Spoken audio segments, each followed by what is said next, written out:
போதும் போதும், கிட்ட போகக்கூடாது. அதே மாதிரி நாக்கு இருக்கு. அப்படியா? அம்மாட்ட செல்லம் உங்கள் நாக்காட்டமே இருக்கு. அவ்வளோதான் அவ்வளோதான் அவ்வளோதான். இல்லையே.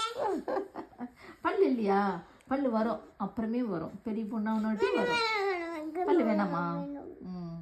போதும் போதும் போதும் போதும். போ.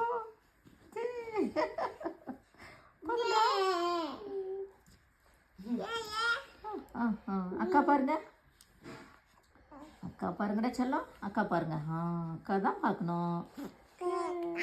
அக்கா சொல்லுது, அக்கா சொல்லுது, அக்கா. அப்பா பார்க்கறதான். வில்வா வில்வா, உங்க பேர் அப்பா பார்க்கறதா? வெளிச்சமா இருக்குல்ல. தங்கச்சி பாப்பாவை பிடிச்சிக்கிச்சுடா. பிடிக்கணும் பிடிக்கணும் தங்கச்சி பாப்பாவை. அப்பா பாருப்பா தங்கச்சி பாப்பாவை. இருக்கு இன்னும் கிட்டவா, இன்னும் கிட்டவா. தங்கச்சி பாப்பாவை எடுக்கணும் ரெண்டும்.